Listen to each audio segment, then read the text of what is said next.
ನಗರದಲ್ಲಿ ಕೆಸಿಡಿ ವಿಜ್ಞಾನ ಮಹಾವಿದ್ಯಾಲಯ ಪ್ರವೇಶಾತಿ ಶುಲ್ಕ ಹೆಚ್ಚಳ ಖಂಡಿಸಿ ಎಐಡಿಎಸ್ಒ ನೇತೃತ್ವದಲ್ಲಿ ವಿದ್ಯಾರ್ಥಿಗಳು ಯೂನಿವರ್ಸಿಟಿ ಚಲೋ ನಡೆಸಿದರು.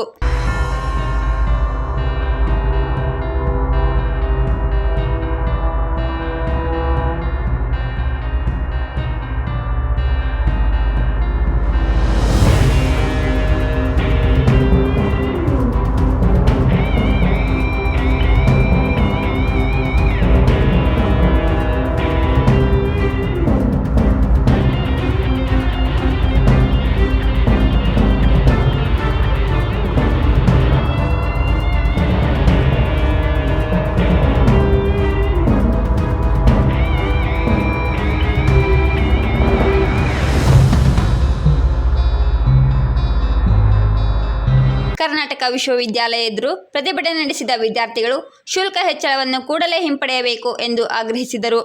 ಕೂಡ ಅರ್ಥ ಮಾಡ್ಕೋಬೇಕಾಗಿದೆ. ಅಲ್ಲಿ ಮತ್ತೊಮ್ಮೆ ನಾನು ಈ ಹಿನ್ನೆಲೆಯಲ್ಲಿ ಹೋರಾಟದ ಶುಭಾಶಯಗಳನ್ನ ಹೇಳೋದಿಕ್ಕೆ ಇಷ್ಟಪಡ್ತೀನಿ. ಇಲ್ಲಿ ಈ ವಿಷಯದ ಕುರಿತಾಗಿ ಕೆಲವು ಅಂಶಗಳನ್ನು ನಾನು ನಿಮ್ಮ ಮುಂದೆ ಇಲ್ಲಿ ನೀವೆಲ್ಲ ಕೂಡ ಗಮನಿಸ್ತಾ ಇರ್ಬೋದು.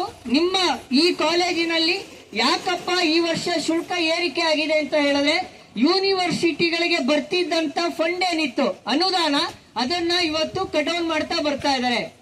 ಇದು ಮೊದಲನೇ ಬಾರಿಗೆ ಒಂದು ಯೂನಿವರ್ಸಿಟಿಗಲ್ಲ, ರಾಜ್ಯಾದ್ಯಂತ ಇರೋ ಹಲವಾರು ಪ್ರತಿಷ್ಠಿತ ಸರ್ಕಾರಿ ಸಂಸ್ಥೆಗಳು ಯಾವ್ದಿದೆ, ಸರ್ಕಾರಿ ಯೂನಿವರ್ಸಿಟಿಗಳು ಇವತ್ತು ಯಾವ ಸರ್ಕಾರ ಬಡವರ ಪರವಾಗಿದೆ, ನಾವು ಬಡವರನ್ನ ಉದ್ಧಾರ ಮಾಡಕ್ಕೆ ಬಂದಿದೀವಿ ಅಂತ ಹೇಳ್ಕೊಂಡು ಅಧಿಕಾರಕ್ಕೆ ಬರ್ತಾವೆ, ಅದು ಎಲ್ಲಾ ಸರ್ಕಾರಗಳು ಕೂಡ ಇವತ್ತು ಯೂನಿವರ್ಸಿಟಿಗಾಗಿರ್ಲಿ ಶಿಕ್ಷಣ ಸಂಸ್ಥೆಗಳಿಗೆ ಕೊಡಬೇಕಾಗಿದ್ದಂತ ಅನುದಾನವನ್ನು ಕೂಡ ಕಡಿತಗೊಳಿಸ್ತಾ ಬರ್ತಾ ಇದೆ.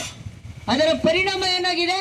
ಅದರ ಪರಿಣಾಮನೇ ಕಾಲೇಜ್ ರನ್ ಮಾಡೋದಕ್ಕಾಗಿರ್ಬೋದು, ಇವತ್ತು ಸಂಬಳ ಕೊಡೋದಕ್ಕಾಗಿರ್ಬೋದು, ಎಲ್ಲದಕ್ಕೂ ಕೂಡ ಶಿಕ್ಷಣವನ್ನು ಖಾಸಗೀಕರಣಗೊಳಿಸುವ ನೀತಿ ಕೈಬಿಟ್ಟು ಬಡ ವಿದ್ಯಾರ್ಥಿಗಳಿಗೆ ಕೈಗೆಟುಕುವ ಶಿಕ್ಷಣ ಒದಗಿಸಬೇಕು ಎಂದು ಎಐಡಿಎಸ್ಒ ಮುಖಂಡರು ಒತ್ತಾಯಿಸಿದರು.